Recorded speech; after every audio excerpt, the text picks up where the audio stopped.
네, 이번 시간에는 조선족 문학의 전사로서 만주 조선인 문학의 형성을 파악하고 광복 이후의 조선족 문학의 형성 과정을 파악하며 이에 해당되는 문학 작품들을 살펴보면서 조선족 문학의 형성 과정을 공부할 것입니다. 우선 조선족 문학의 전사로서의 만주 조선인 문학의 형성을 살펴보도록 하겠습니다. 만주 조선인 문단의 발족은 만주 조선인 작가 동인회 북향회의 설립과 동인지 북향 발간으로 거슬러 올라갈 수 있겠습니다. 북향회는 제만 조선인 작가 안수길, 모윤숙, 이주복 등이 1932년 간도 용정에서 문학 동인회를 발족한 것이며 그 취지는 간도에, 즉 북쪽에 아름다운 고향을 건설하자는 것입니다. 북향회의 동인지 북향은 1935년 10월에 창간되었습니다. 참고로 안수길은 그의 회고록 용정 신경시대에서 이주복과 함께 해랑강변을 산책하고 해랑강변의 모래톱에서 뒹굴면서 동인회 북향을 세울 준비를 했던 경과를 회고하기도 하였습니다. 그리고 북향이 주관했던 첫 강연회에 강당을 꽉 채울 정도로 몰려들었던 관중에 대해서도 이야기하지요. 그만큼 거칠은 만주 땅에 이주한 농민들이 문학과 문화에 대한 갈망이 컸다라고 이야기합니다. 앞서 잠깐 말씀드렸지만 만주 조선인 문학을 건설하기 위해 만주 조선인 문단은 만주국 조선계 문단 건설 신제의를 주장했습니다. 만주 조선인 문단의 대표적인 작가는 염상섭, 안수길, 강경애, 박영준, 백석, 김창걸, 이욱 등이 있습니다. 만주 조선인 문단의 대표적 작가라면 단연 염상섭을 꼽아야 하는데요. 염상섭은 대표적 작가라기보다는 오히려 만주 조선인 문단의 지도자이자 구심점의 역할을 했다고 볼 수 있지요. 만주 조선인 문단이 낳은 대표적 작가인 안수길은 훗날 염상섭으로부터 문학 지도를 받은 일을 매우 자랑스럽게 이야기하곤 했습니다. 염상섭이 만주로 이주하게 된 배경에 대해서는 그가 1936년 이후부터 강화되어가는 일제히 내선 일체에 의한 일본어 글쓰기를 피하고 조선어 창작을 지속하기 위해서였다는 연구 결과가 있습니다. 즉, 염상섭이 조선 반도에서 일제의 내선 일체 정책과 위만주국에서 일제가 시행했던 오족협파 사이, 즉 일제의 식민지배 정책의 틈새를 잘 활용하여 친일의 위험에서 벗어나고 조선어 글쓰기를 계속하고자 했다는 뜻이죠. 실제로 염상섭은 1937년부터 1939년까지 만선일보의 편집국장을 맡아 일하면서 만선일보를 중심으로 하였던 문인들의 영수격이 되었고 이들에게 많은 문학적 지도를 주기도 하였습니다. 또한 1941년에 발간된 제만 조선인 작품집 싹트는 돼지와 안수길의 개인 창작집 북원에 서문을 쓰기도 하였고요. 또한 본인이 장편소설 개동을 만선일보에 연재하기도 하였는데요. 도시 생활을 묘사했다고 하는 이 장편소설 개동은 아직까지 발굴되지 못하여 그 내용은 알 수가 없습니다.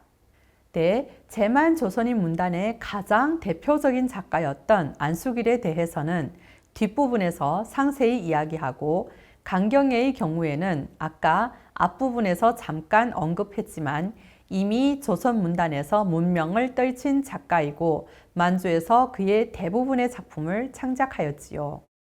그리고 박영준의 경우는 나중에 귀국하여 한국 문단의 대표적 작가로 활동하기도 하고 연세대 교수로 후학을 키우기도 합니다만 만주로 이주할 당시는 조선 반도에서 여러 가지 좌절을 당한 후 만주에서 재기를 노리고 갔던 경우입니다.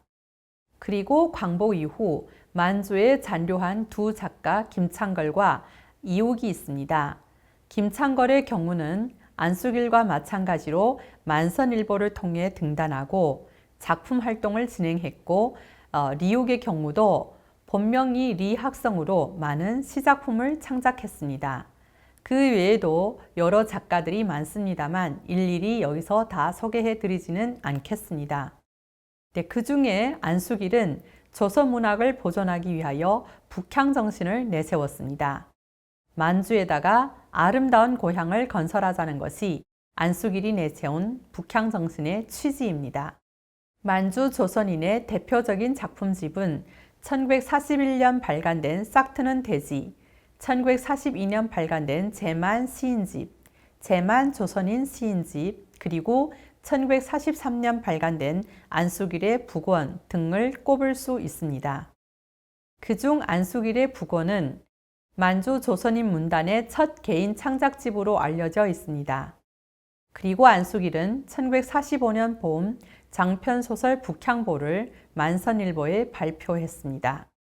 염상섭이 쓴 싹트는 대지와 북원의 서문은 주로 만주에서 조선 문학을 보존하는 것을 목적으로 합니다. 이에 대해서는 다음 주차에서 구체적으로 알아둘 예정입니다. 여기서 잠깐 당시 제만 조선인 문단의 발전 과정에서 중요한 매체이자 발표지의 역할을 했던 만선일보에 대해서 살펴보도록 하겠습니다. 만선일보는 원래 중국 연변 지역, 즉 간도 지역에서 발간되던 조선어 신문 간도일보와 만몽일보가 통합되어 만들어진 신문입니다. 주로 일제가 만주국의 신문과 잡지들에 대한 통제를 강화하면서 1937년에 신문과 잡지들에 대해 대대적인 통합을 진행하면서 간도일보와 만몽일보를 통합하여 만선일보를 만들었는데, 만선일보는 이때부터 1945년 광복이 이루어질 때까지 만주에서 발간된 유일한 조선문 신문이었습니다.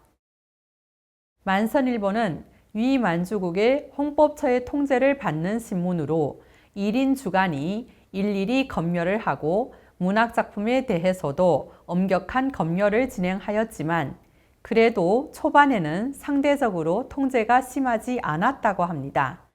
또한 만선일보가 창간된 초기에는 조선 국내로부터 염상섭, 박팔량 등 당대의 문단의 거장들을 모셔 문해면과 사회면 등의 책임을 맡게 하였다고 합니다. 그리고 당시 건국대학의 교수로 와 있던 최남선도 만선일보의 고문격으로 강연도 하고 자주 만선일보에 와서 토론회를 진행하기도 하고 만선일보의 편집들을 지도하기도 했다고 합니다. 당시 조선 국내에서 내선 일체가 강화되면서 조선어 창작이 점점 어려워지는 상황에서 만주에서 조선어로 발간된 만선일보는 조선 국내의 신문, 잡지들에 비해 검열이 덜했으므로 많은 작가들이 만선일보를 하나의 대안으로 삼았던 것이죠. 네, 이처럼 만선일보는 위만주국의 기관지로 위만주 당국의 엄격한 통제를 받았으므로 어쩔 수 없이 위만주국의 정책을 홍보하는 역할을 하기도 했지만, 다른 측면에서 본다면 조선 국내에서 조선어 창작이 불가능하게 되었을 때 작가들에게 조선어로 된 작품을 발표할 수 있는 지면을 제공하고 제만 조선인 문단의 발전에 기여했다고 볼 수가 있겠습니다. 네, 만선일보를 통해서 안수길, 김창걸과 같은 작가들이 성장하였다고 볼 수가 있지요. 하지만 굉장히 아쉬운 점은 이 만선일보가 해방 이후 많은 분량이 소실되어 우리가 현재 그 전모를 볼 수 없다는 점입니다. 네, 그리고 광복을 전후하여 김창걸과 이육을 제외한 만주 조선인 작가의 조선반도로의 귀환으로 만주 조선인 문단이 해체되었습니다. 여기서 우리가 잠깐 생각해 보아야 할 것은 그토록 북향정신을 부르짖고 북향건설을 외치던 제만 조선인 작가들이 김창걸과 이옥을 제외하고 전부 조선반도의 남과 북으로 귀환한 사실입니다.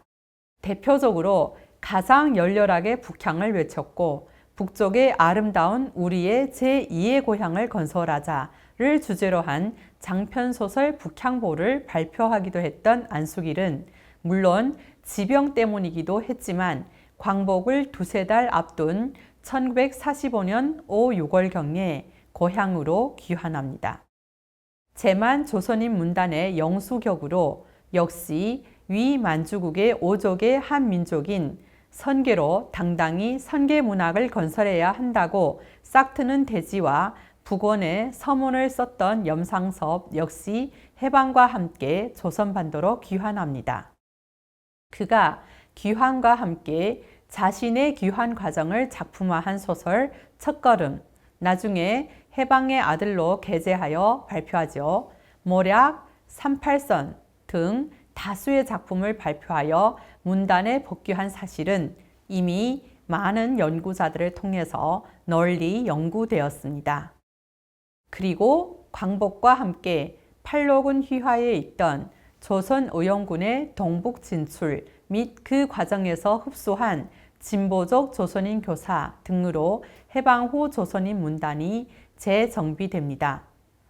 이로부터 위만주국의 만주 조선인 문단은 끝나고 중국 공산당의 영향하에서 조선인 문단이 재정비되며 조선족 문단이 형성되기 시작합니다.